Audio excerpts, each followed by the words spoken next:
Heute bauen wir eine Fotobox. Es muss so ein schwarzes Loch geben mit Lederstäbe.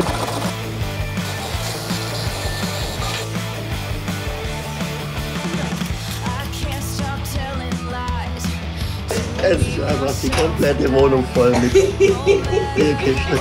Hi, herzlich willkommen zu Nikos Projects. Ihr fragt euch jetzt vielleicht, warum baut dieser Typ eine Fotobox? Das ist eigentlich relativ einfach. Uns steht ein großes Ereignis ins Haus. Die Tammy und ich, wir heiraten dieses Jahr. Und wenn man überlegt, was man für eine Hochzeit alles braucht, dann ist klar, Location, Essen, Musik.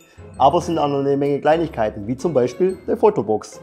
Und wir waren da auf so einer Hochzeitsmesse und haben uns alles Mögliche anbieten lassen, unter anderem auch eine Fotobox. Und die Angebote, die waren so zwischen 350 und 500 Euro. Ich habe dann nochmal im Internet geschaut und es ist wirklich so teuer, sich eine Fotobox zu mieten. Rundum sorglos Paket 499 Euro. Und mein erster Impuls war, ich kaufe so eine scheiß Fotobox. Allerdings kosten solche Fotoboxen im Einkauf auch so 5.000, 6.000, 7.000 Euro. Und dann habe ich mir mal so eine Fotobox genauer angeschaut und habe festgestellt, da steckt eine Spiegelreflexkamera drin. Und eine Spiegelreflexkamera nimmt mich gerade im Moment auf. Also das heißt, ich habe so ein Ding. Jetzt fehlt noch ein Rechner und ein Touchscreen. Das gibt es auch am Stück, nennt sich Tablet. Und dann habe ich mich mal auf die Suche gemacht nach günstigen Tablets. Ich habe mich letztendlich für Windows Tablet entschieden, weil da die Softwarevielfalt am größten ist. Da habe ich mir gebraucht so ein Microsoft Surface gekauft und das probieren wir jetzt mal mit dem Spiegelreflex zu verbinden. Die einzige Schnittstelle in diesem Tablet ist so ein USB-C-Stecker, da brauchen wir jetzt erstmal einen Adapter oder einen Hub. So, also ich habe einen Hub und ein USB-Kabel. Ah nee, oder? Ich habe jetzt gedacht, das wäre so ein Micro-USB, aber das ist irgendwie was anderes. Ich muss erst mal gucken, ob ich da ein Kabel finde. Hier, geil! Das ist irgendwie so ein Adapterstecker. Ja geil, ich habe jetzt hier irgendwie so einen Adapterstecker gefunden und kann mir jetzt da hier was zusammenfriemeln. Und jetzt probiere ich einfach mal stumpf, ob ich... Ja, das passt sogar, ne? Und jetzt probiere ich einfach mal, ob ich mit dieser Konstruktion, mit Adapter, irgendwie die Kamera hier zum Laufen kriege. Kaum gekauft, schon geupdatet. Vielleicht ist das der Grund, warum sich Windows-Tablets nie so richtig durchgesetzt haben.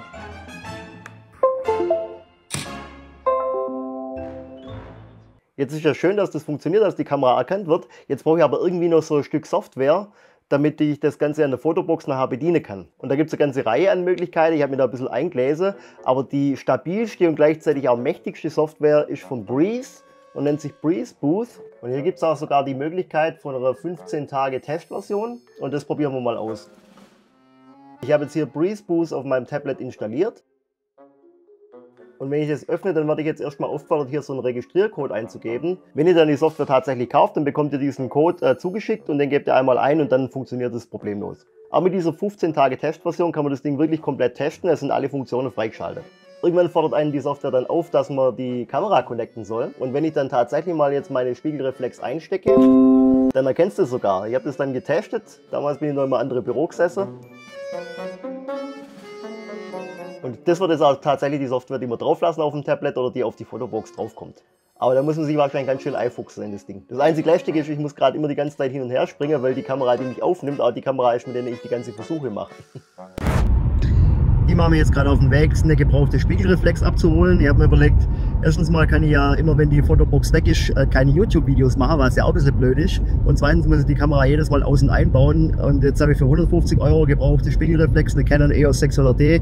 Ich glaube, das ist echt eine gute Idee. Sie haben das Ziel erreicht. Da ist das gute Stück mit 3 Akkus, Blitzgerät, Ladegerät, eine EOS 600D, wirklich Top-Zustand. Da ist sogar noch die Schutzfolie auf dem Display drauf. Ja, also es war wirklich ein super Schnapper. Man sieht, es muss nicht immer neu sein, die Kamera ist top und auch die Leute waren richtig nett und richtig freundlich, wo ich die Kamera abgeholt habe. Wenn ihr das Video seht, viele Grüße nach Mössingen und jetzt probieren wir mal das Teil mit dem Tablet zu verbinden. Ich hoffe, das geht genauso unkompliziert wie bei meiner neueren EOS. Ja, der Stecker ist schon mal dasselbe. Dann hier wieder meine Konstruktion mit 1000 Adapter. Dann braucht ihr noch irgendwie Strom. Bam! Sogar die Akkus sind geladen. Top! Die Stunde der Wahrheit.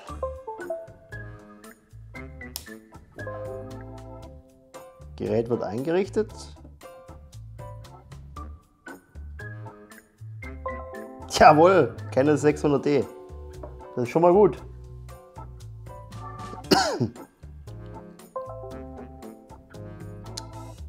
Dann gucken wir mal, ob die mit der Fotoboost klarkommt. Ohne dass ich jetzt an der Einstellungen irgendwas ändere, starte ich jetzt mal das Teil. Wenn man den Objektivdeckel abnimmt, dann kommt sogar was. Oh oh. Nicht, dass wir hier dran kommen.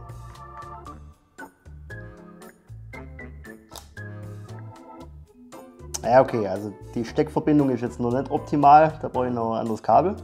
Aber scheint zu funktionieren. Dann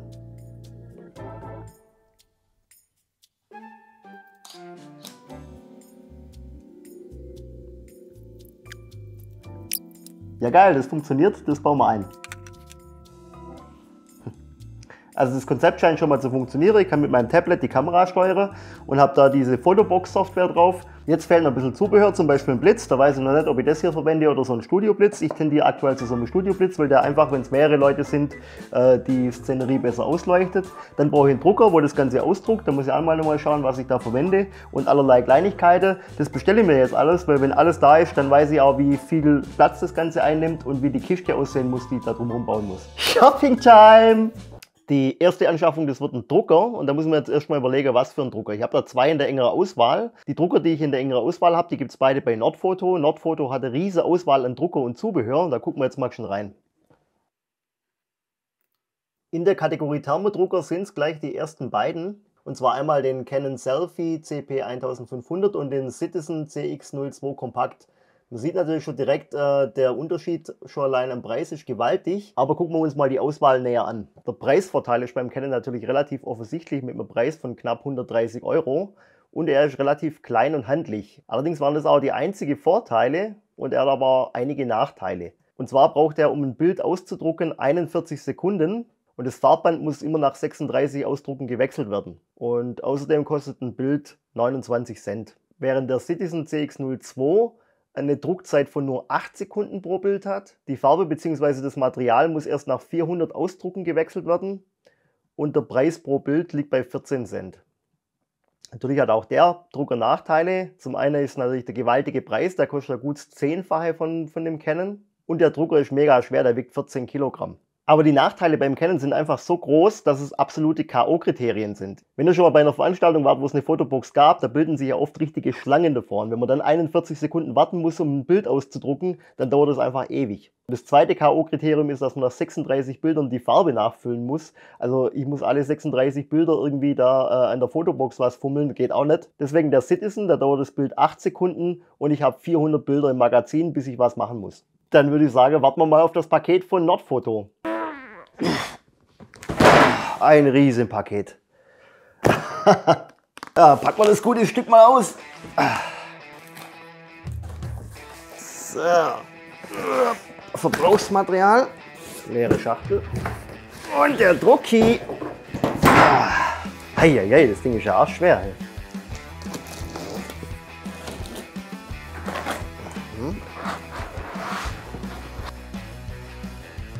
Dann testen wir das Ganze mal, ja? Tablet liegt bereit hier. Okay, was müssen wir hier machen? Ich finde es immer total aufregend, von irgendwas die Schutzfolie abzuziehen. Kennt ihr das Thema?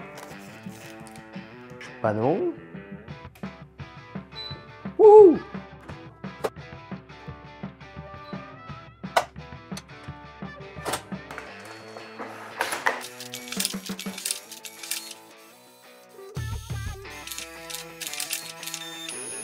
Okay.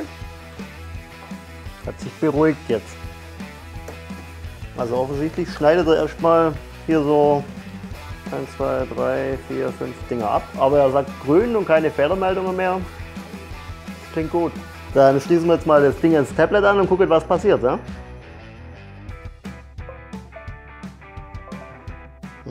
Ha, das Gerät ist einsatzbereit. Dann bin ich mal gespannt. Hey. Dann probieren wir mal ein Bild zu machen. Ne? Hallo, hol mal die Tabi her. Hallihallo. Hey. Magst du mit mir ein Bild machen? Ein Bild? Mhm. Mit der Maschine? Mhm. Ja. So wie ich aussehe. Oh, ist doch nicht schlimm, du siehst immer hübsch aus. Die Tammy macht sich noch die Haare schön. Ein Applaus für die Tammy. Guck mal, setz dich mal her. Jetzt machen wir hier so Fotobox Live-Test. Guck, das hängt nachher an der Fotobox vorne dran. Aha. Mein Schatz. So. So. Und das ist nachher in der Fotobox drin. Ja. Und jetzt starten wir hier die Fotobox. So. Kamera not connected. Aha. So, jetzt darfst du hier die Fotobox aktivieren und musst nachher hier reingucken. Mhm. Aktivieren tust du durch das Drücken auf Bild. So? Ja.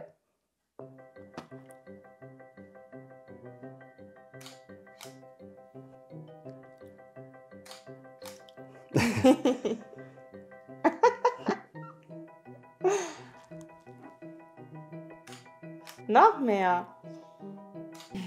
So, 4 habe ich glaube eingestellt. So. Jetzt wird es nämlich spannend. So, und jetzt kannst du hier einen Ausdruck machen auf dem grünen Haken.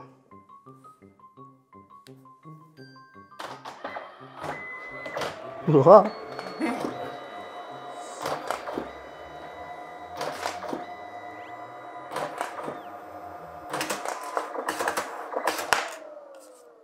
Ah, das hat ja gut funktioniert.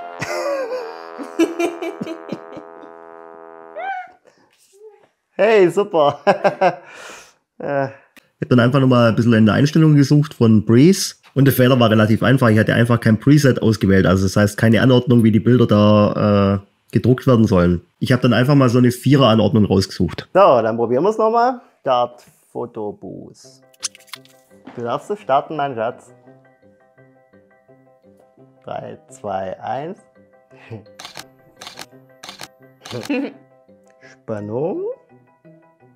Ja, guck mal, jetzt gibt es eine Vorschau. Dann darfst du es mal drucken, mein Schatz. Ha! Bam! Und wie findest du? Super. Weißt du, da kann ich jetzt noch Hintergrund und Logo reinmachen und was du willst, ne? Bist du zufrieden? Ja. Und du? Jede Menge Zeug kommen.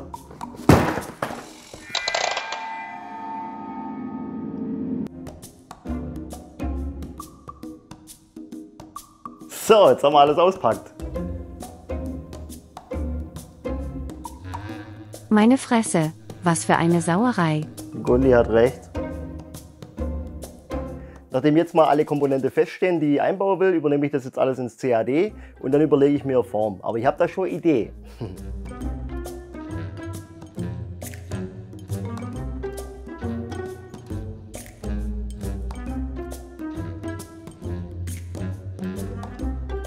Kennt ihr das noch von den Kinderfotografen, die aufs Objektiv zeigen und sagen, da kommt das Vögelchen?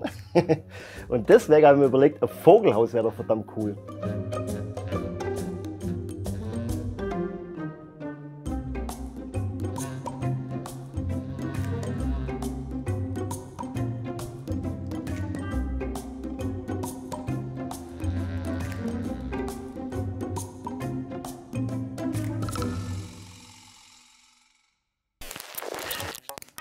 Da bauen wir mal unser Vogelhäuschen. Ich habe mir hier Material aus dem Baumarkt besorgt, eine 18 mm Leimholzplatte, Fichte. Einfach weil es billig war, man kann da natürlich auch Multiplex nehmen, dann ist es vielleicht sogar noch ein bisschen stabiler. Aber ich denke mal, das reicht dicke.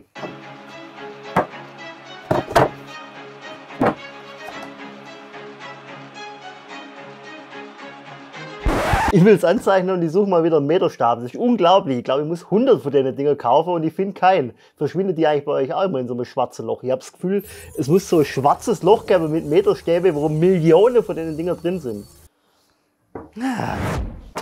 Das ist echt interessant. Von denen mir Bekannten habe ich jetzt keiner gefunden, aber einen neuen, den ich noch nie gesehen habe. Das ist unglaublich.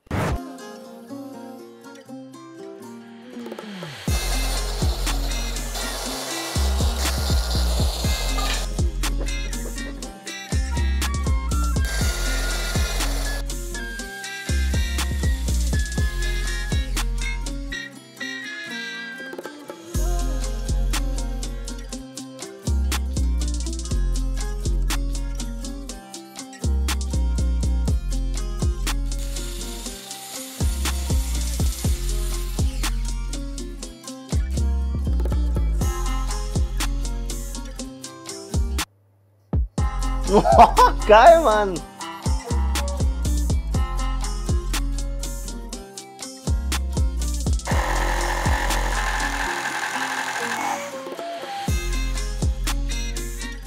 hier die Aussparungen anzeichnen, damit man das Ding auch bedienen kann. Und die Aussparung fürs Ladegerät und die USB-Buchse.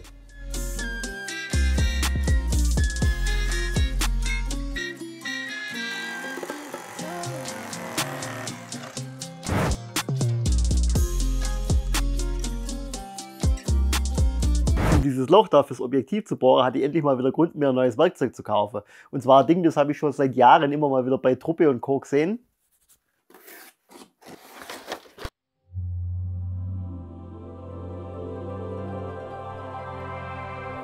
Ein Kreisschneider. Aber ich muss zugeben, ich habe echt schon Respekt vor dem Höllenteil. Dann probieren wir das Höllenteil mal aus. Ein bisschen Respekt habe ich ja schon. Machen wir hier erstmal das Ding ganz langsam.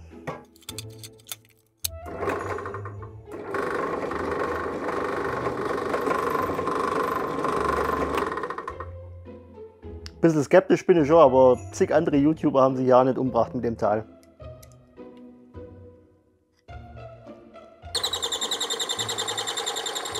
Schon echt gut, ne? Wenn ihr jetzt überlegt, ihr habt 70 eingestellt. Und wir haben halt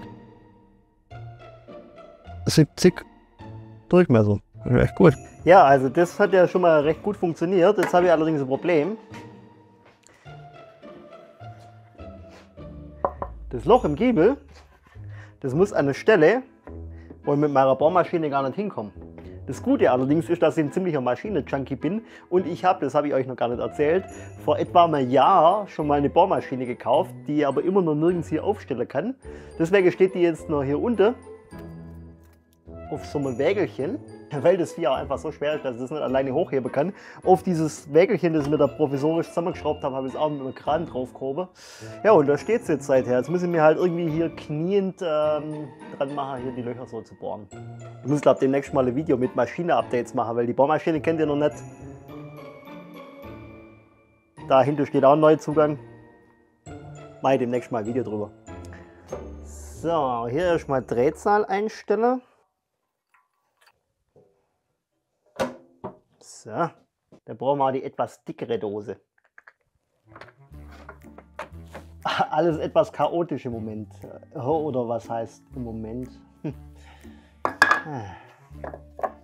Sehr ergonomische Arbeitsposition.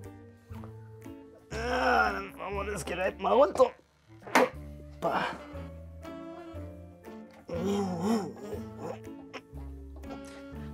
Aber wenigstens ist die Höheeinstellung cool. Also die Bohrmaschine ist eigentlich genial, ne?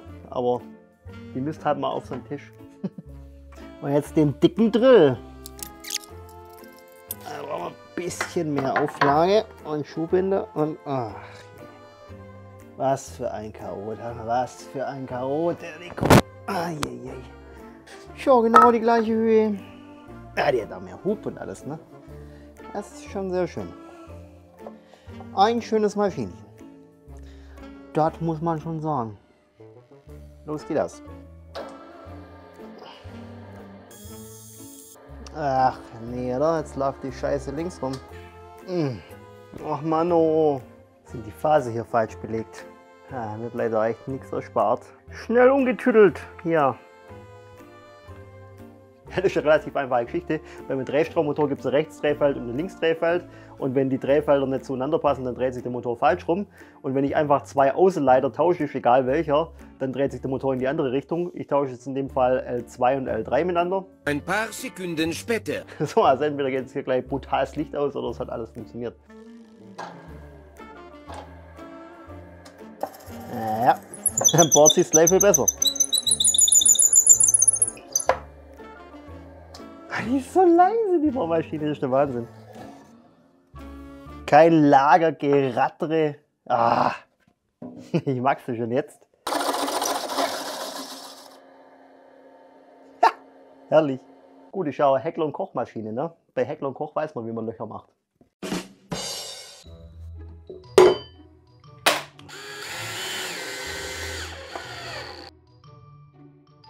So, dann kann der Fotodrucker jetzt mal Probe sitzen, ne? Alter!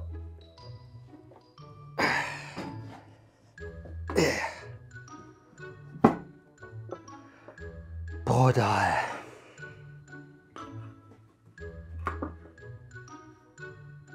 Geht natürlich hier schon knapp zu, aber das ist ja durchaus gewollt. dass hier das Ganze anliegt und die Bilder dann hier aus dem Schlitz durch die Holzplatte durchkommen. Hier hinten wäre vielleicht ein bisschen mehr Luft gut gewesen, aber ich glaube, es reicht. Ja, jetzt passen wir hier die Stifte ein. Diese Stifte hier, das sind einfach genormte Zylinderstifte, die halten das Ganze nachher in Position. Und die werden hier unten in dieses Brett eingeklebt und greifen dann hier unten in diese Bohrungen. Dafür nehme ich mir jetzt so einen Holzbauer mit so einer Zentrierspitze, fahre den von unten durch und die Zentrierspitze, die gibt dann einen Abdruck im Holz. Stelle das so drauf, dass das hier alles bündig ist. Und jetzt mal hier mit diesem Bohrer die Abdrücke. Jetzt hat der Drucker ja überall so Kühlschlitze und die Luft muss dann natürlich auch zirkulieren können, dass es keinen Hitzestau gibt. Und deswegen müssen wir jetzt natürlich das Gehäuse noch aussparen. Operieren wir das raus und da kommt nachher außen eine Verkleidung drauf.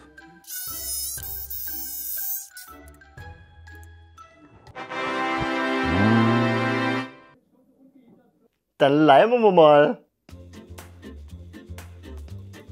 Erstmal Käffchen.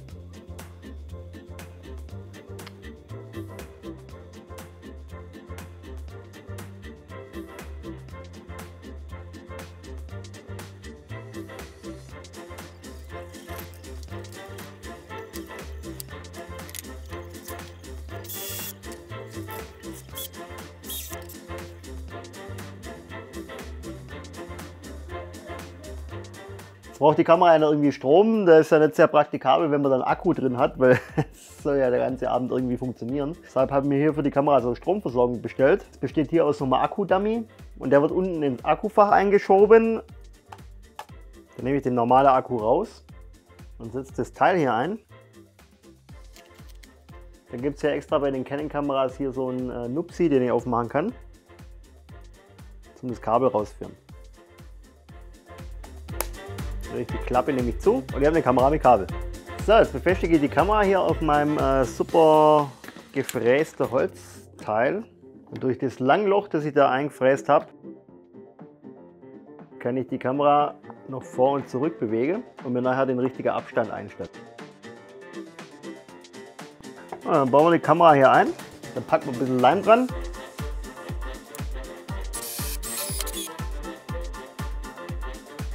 Und knallen wir da eine gnadenlose paar Schrauben rein. Jetzt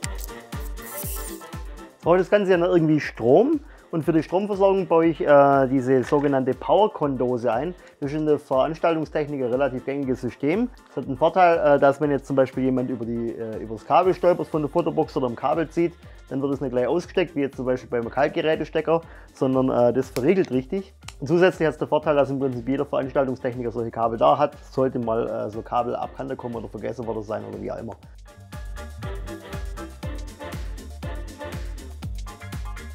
Jetzt legen wir das Dach zu, da habe ich zum Glück so Furnierplatte, die hat schon 60 mm Breite. Da brauche ich mir jetzt nur noch 2 Streifen abschneiden und dann habe ich mein Dach. Jetzt brauchen wir für die Dachkonstruktion hier noch so Gewindestange oder sowas. Scheiße, die ist zu kurz. Ja, die sind alle gleich lang oder gleich kurz. Ah, aber da haben wir noch was.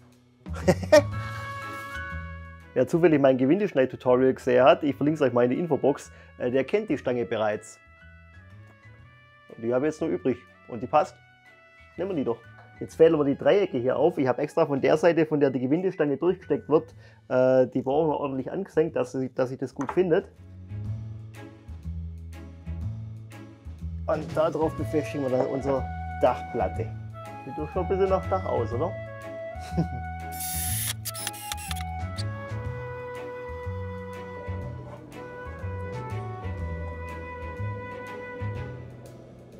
Ja, und damit das Ding nachher ein bisschen hübscher aussieht, habe ich mir so ein Mini-Dachschindeln besorgt. Coole Dinger, verlinke ich euch nachher mal unten in der Videobeschreibung. Und wenn man mit große Biberschwanz-Dachschindeln ein Dach eindeckt, das habe ich euch ja schon mal gezeigt im anderen Video, verlinke ich euch in der Infobox. Und jetzt machen wir das Dach ein bisschen schöner mit diesen wunderschönen Dachschindeln. Ich befestige die Dinger jetzt geschwindigkeitshalber einfach mit Heißkleber. Das kann man natürlich, wenn man es ganz richtig machen will, mit Bitumenkleber kleben, dann ist das Ding auch wirklich witterungsbeständig. Das sind echte Dachschindeln, aber das Ding wird ja immer im Innenraum verwendet, deswegen brauchen wir das nicht. Bei mir ist es nur wegen der Optik. So. Zack. Drauf. So. Erste Lage liegt. Bei der ersten Lage habe ich diese Biberschwänze abgeschnitten. Jetzt kommt die erste Lage Biberschwänze drauf. Ne?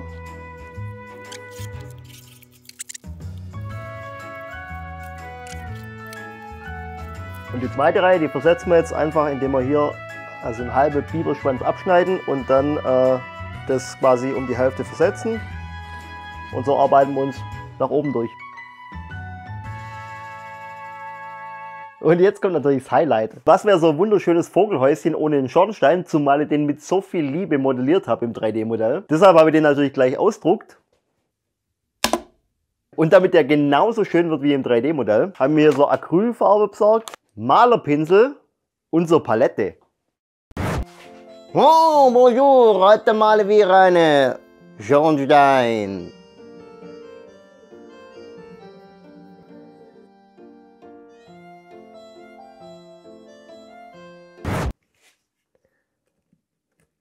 Woohoo! Jetzt machen wir auch mit Heißkleber fest, das Ding. Das sieht schon richtig scharf aus, oder? Dieser Kamin hat aber nicht nur dekorative Gründe. Das sitzt!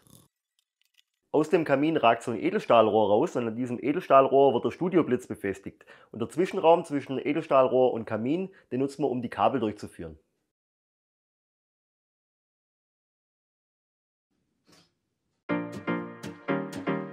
Damit das Vogelhäuschen noch ein bisschen hübscher aussieht, habe ich die Außenverkleidungen aus 4 mm Sparholz mit dem Laser ausgeschnitten. Und dann natürlich angestrichen.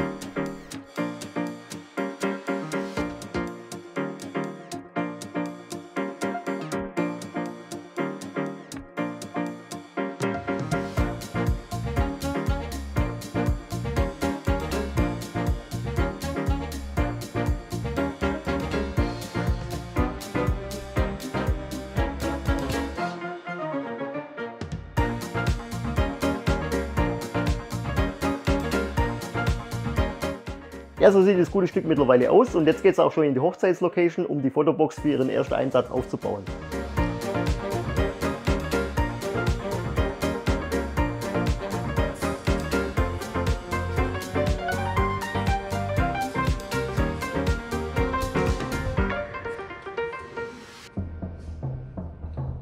Und dann wurde es nicht nur für die Fotobox ernst, sondern auch für uns. Unser großer Tag stand bevor und ich habe mich auf den Weg gemacht, meine zukünftige Braut abzuholen.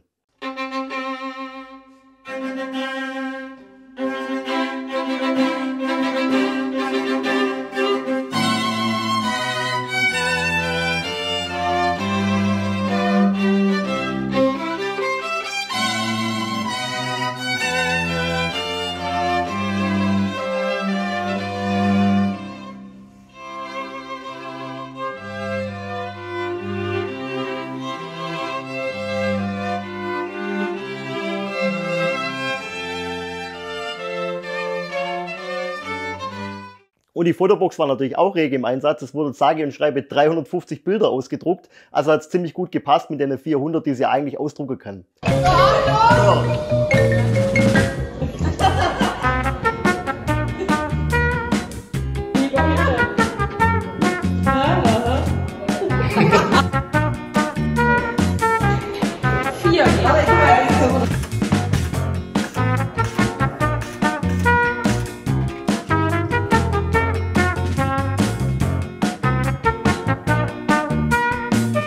Die Fotobox, die kann man natürlich auch bei mir im Umkreis mittlerweile mieten. Unter www.nikos-fotobox.de findet ihr alle Details dazu. Falls dir solche Videos gefallen, ihr habt ja hier noch ein paar Videos hingepackt, die dich eventuell auch interessieren können. Wenn dir dieses Video gefallen hat, gebt mir ein Like, abonniert den Kanal und wir sehen uns beim nächsten Mal. Ciao!